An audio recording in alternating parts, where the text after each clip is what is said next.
Hello everyone, hope you're all doing great. This is my first video in my new setup and I really love it here. It's so much more efficient. So I really enjoyed doing my video today. Something I wanted to share is one thing that I've noticed is if I was ever feeling really down or had anything bad going on, in the early days I'd try and sit there and just try and think my way out of it. And it's something that will never ever work. It will just make your thoughts spiral and make you feel a lot worse. So if ever anything bad's going on or something bad's happened, make sure you don't try and think your way out of it or try and rewrite the past, because you can't. So just figure out what you need to do, then don't think of it again.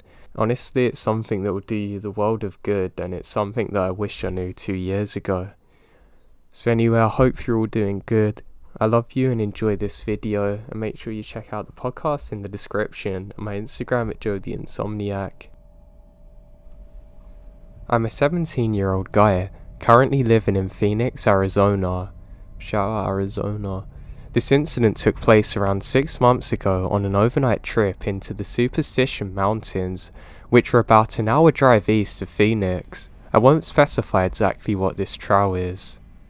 Anyway, the particular trail I was taking was an 8-mile loop through a canyon.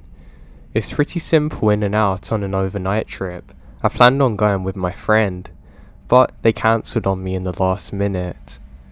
So, with a bag packed and a car ready to go, I decide I'm going to go on my own, not leaving the house on time, and some trouble navigating through the forest roads. I didn't arrive on the trailhead until around 5:45, which for those of you who don't backpack, this is a very big no-no. I had about a 4-mile hike until I arrived at my planned parking spot, and it was getting dark fast. I figured if I moved very quick, I can get at least 3 miles in before I have to find a spot. This strategy left me hiking a very dark trail on my own, with about 15 miles of dirt road between me and anyone else. Hiking in the dark by itself is scary, especially since I'm on my own. Now, eventually it got so dark that I can only use my headlamp to see where I'm going. Now, with only using the headlamp as my light source and moving fast, I end up not where I want to be. This area isn't great, but I find a spot where there's some burnt pieces of wood and the remains of a circle fire, so it can't be too bad. My first priority was to get a fire going. I scanned the area around me and was able to find some dry wood, and I got a fire going. I got my tarp set up and crack open a can of chili mac. I brought it here and I really look forward to eating. I was feeling good. My camp was set up, my food was on fire. The feeling of uneasiness from the hike had almost gone away, but it was still there. Now, to fully understand what happened, I have to explain to you how my camp was set up. The site I had picked was a small clearing surrounded by large pine trees, with the trail about 30 feet to my left. When you're in the woods and have a fire going, and the fire casts a circle of light around it, and everything on the edge of that circle and past it are pitch black. Now I'm sitting on my ground near the fire eating my dinner, when a small rock, about the size of a marble, is actually thrown at my camp. I look at the tiny rock in shock, as I was positive that I was the only person on this trail at night. I immediately turned my light on, and towards the area that I'd seen the rock come from, but due on the destiny of the pines and brush, I can only see about 10 feet. I spent about the next 15 minutes in disbelief as I scanned the tree line that surrounded my area, searching for whatever had thrown it, not daring to stray too far from the fire I set. It was giving me a false sense of security, to be honest. After sitting back down and spending the rest of my time on high alert, I was able to convince myself that I had somehow kicked the rock or it had fallen from a tree. I went to sleep that night not expecting the pure terror that was about to unfold. I woke to the sound of rustling leaves, really inaudible if you weren't listening for it at the time. I'm still in a sleepy daze. I listen to the rustling of leaves, but it gets harder to hear as I assume they were moving away from me. I went to grab my handheld flashlight that I had next to me when I'd fallen asleep, but the more I looked, the more scared I get as I realise that it's not even there now. I don't get how. I stand up in my sleeping bag, now ducking out of my tarp.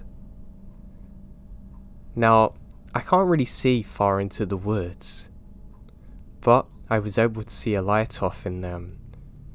It couldn't have been more than 15 feet away, but it's my flashlight laying on the ground in a pile of leaves.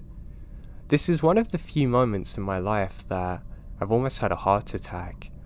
The flashlight that I'd left sitting right next to me when I'd fallen asleep a few hours ago was now 15 feet away from me, past the tree line in the woods. I hurriedly slipped my boots on, clutching my knife in my other hand and keeping my head on a swivel. I weigh my options: stay here, wait it out, or attempt a 3-mile hike back to the car in darkness. I figured that whether or not I'm gonna get out of here, I'll definitely have a better advantage if I was out on the trail with a light.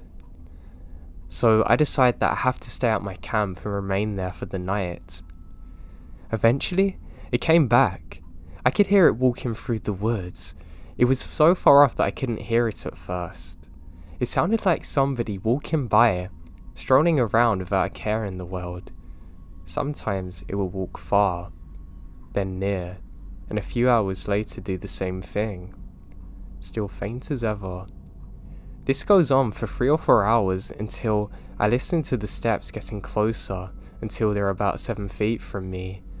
At this point, the fires got really small as I've run out of wood for it, and the footsteps stopped and everything went totally silent. I sat there still for 2 hours, clutching my knife in my hand. I pray that whatever this is can just leave me. I stay like that until the sun came through, and I can see that I'm alone in my campsite. I packed up all my things and speed walked the 3 miles back down the trail I've taken. I arrived at an empty dirt road where my car was parked and nearly sprinted to it as I unlocked my Supra. I jumped in it and drove until I put at least 20 miles between me and that place. I stopped at a gas station in Apocaly Junction to buy a Red Bull, but mostly just to see or talk to someone. As I exit the store, I was able to read what was written in the dust on the back of my window: "Sleep well." The hell, a lot of weird things happened to me on my various adventures through the Arizona, but this was the weirdest by far. I thought I had to share it. There's a seriously deranged person living in the Superstition Mountains. Do yourself a favour and stay as far away from them as you can.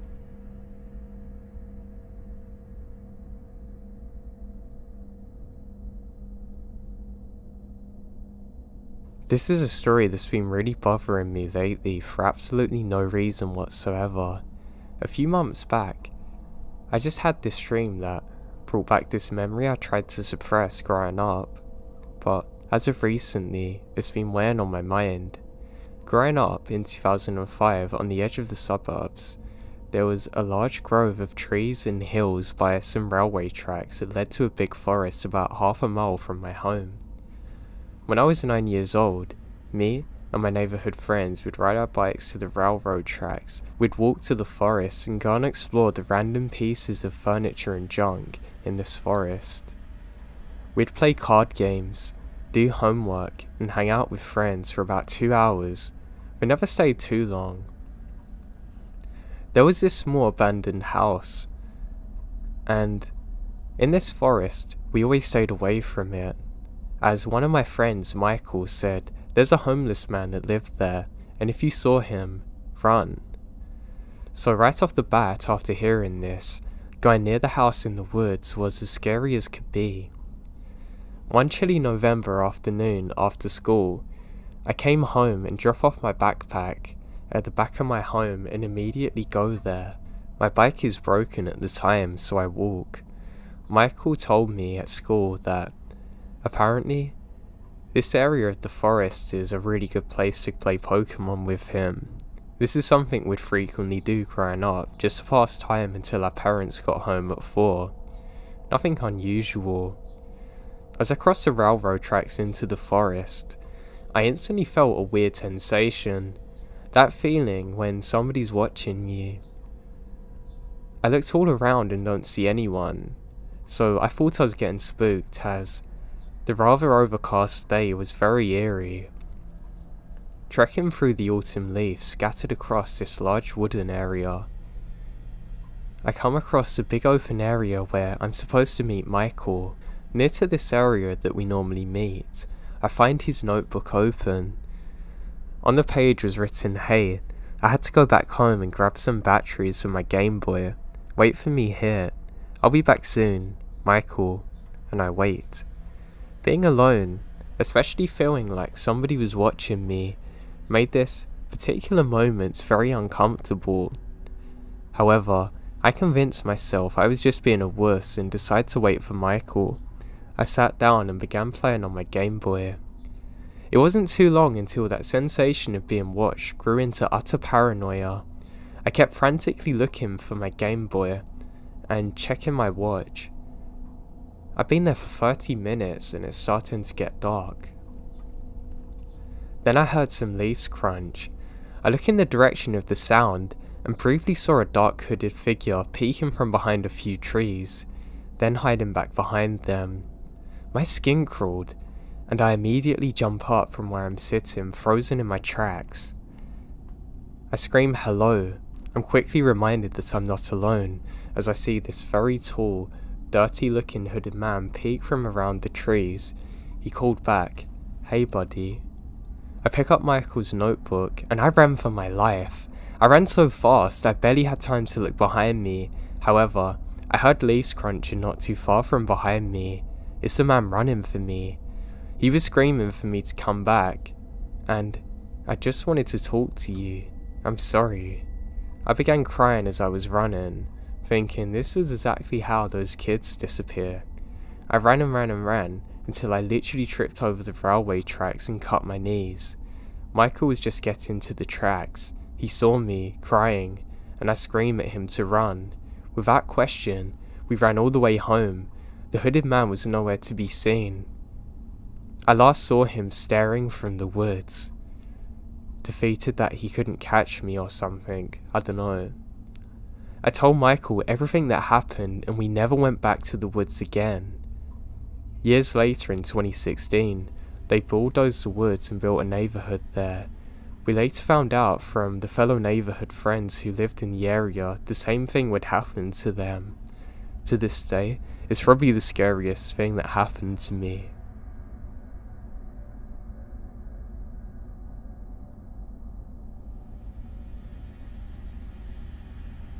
When I was younger, I spent a lot of time living with my grandparents. I liked hanging out there because they were around all day so I didn't feel as lonely, but of course I would get bored. They were lucky enough to own a cabin in a forest. I would often stay there. I'd bring food and just have a good time generally, or read, but of course it could be boring, and that would always lead me to explore the forest a little bit.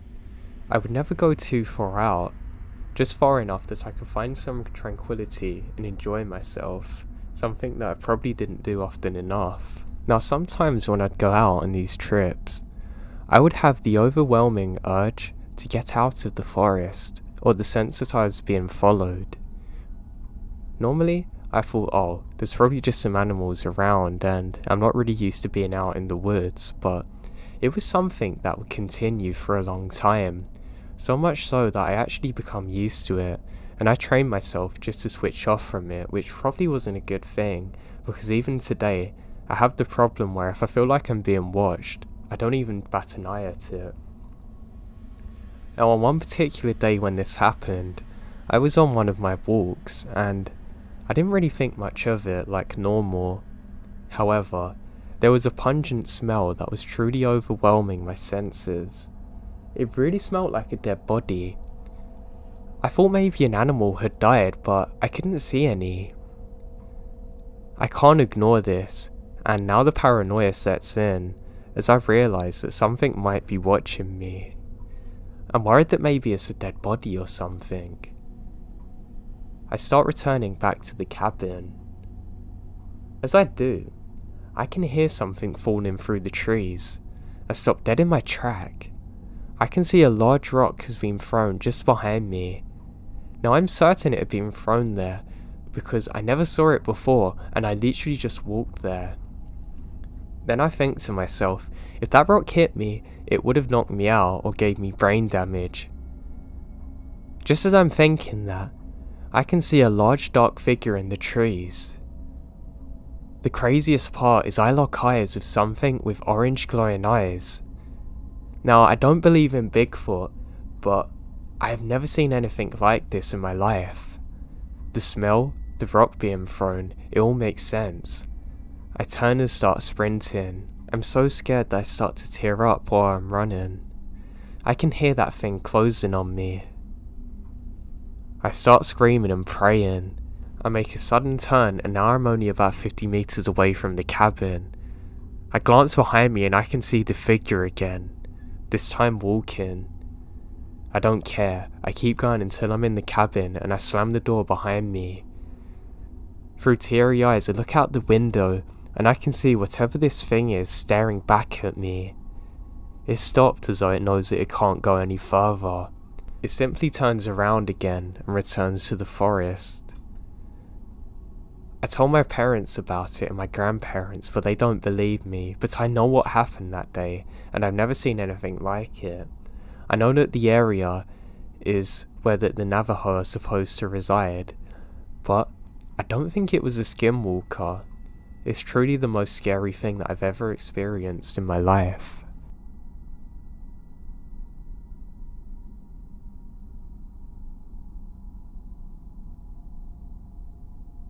This story takes place during the summer when I was 15. I was living with my dad and stepmother at the time. I remembered my mum throwing a royal fit about me buying new school clothes because I had let a few pairs of pants get holes in them and still wore them. It was my first year going into high school and I wasn't going to let her spoil that for me, so I went to stay with my grandparents for the summer to earn money. They lived in a remote, small area that was once home to many native tribes, most prominently the Cthulhu tribe. It's very secluded despite being only a mile or so from the highway. It's all lush, gorgeous forest. My grandpa had built his own 3-story house and a shop where he cut and assembled cedar into roofing products. That's where I came in, hauling heavy chunks of cedar to his van, stacking, nailing, chinking up pieces into smaller ones to be sold. I made good money while I was there, and could buy a new wardrobe. As summer was coming to an end, it was too hot to work, and I decided to walk one day. Now let me say that I spent my childhood roaming around these woods. Armed with my grandpa's 2 dogs, we ran and played and napped all day, and I'd never seen anything out of the ordinary or got weird vibes. I waited until it was a bit cooler in the evening and started out, walking a little path that would take me to an old unused logging road. I had tread this path so many times that I wasn't even paying attention until I felt like I was being watched. I would like to note here that I was young at the time and had yet to touch alcohol or drugs, and I had no history of hallucinations or mental illness, so what I saw really haunts me. There he was, standing naked in the middle of the path, looking down at me with a blank expression. He was tall, maybe even 7 feet, much taller than my 5 nothing. He had long matted black and grey hair. There were tufts of it growing from the sides of his arms as well.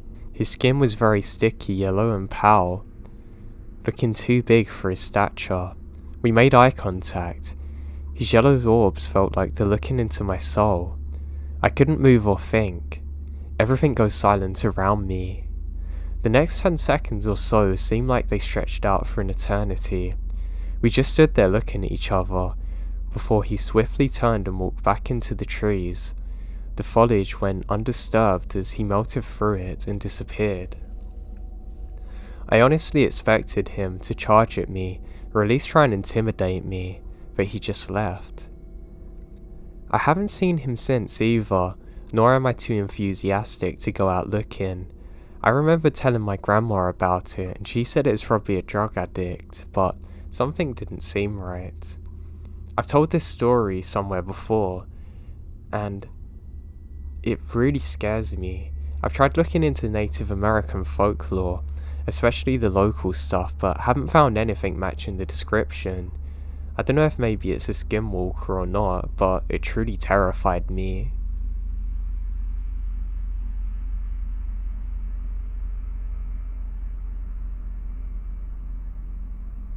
This happened yesterday. My brother and I went for a hike to stave off cabin fever from self-isolation. We chose a pretty remote trail to lower the risk of coming into contact with others. I was walking ahead of my brother, and the gravel on the track was making our footsteps seem really loud. Deep in thought, I was listening to the rhythm of his footstep behind me. About 20 minutes in, I start hearing other footsteps, off faint and getting louder, until they're the same pitch as his, but they're very fast, like the rhythm of someone running. There suddenly came a halt to it, and I could hear the motion of somebody stepping on the gravel.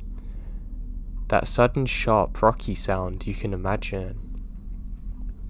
I assumed that there must have been someone running or jogging on the track, and sure enough, I see a shadow on the other side of me appearing. It looks like somebody's head is next to mine, as though they're running behind me. I stopped, turned around to let them pass, as the track's very narrow. However, when I turned around, it was just my brother staring back at me. He was confused as to why I'd stopped. So, I asked if he was running a second ago, and he said nah. I asked if there had been anyone behind him, and he said that he wasn't aware of anyone. I thought it was strange, but just let it go and carried on. About 5 minutes later, we came around a corner, and there was this smell of pure death. It was very strong, like rotten meat. We figure it's a dead animal. We reach our hike lookout about 20 minutes later, chilled out for a bit, then headed back. We passed the death smell again, and it's around the exact same spot where it happened before.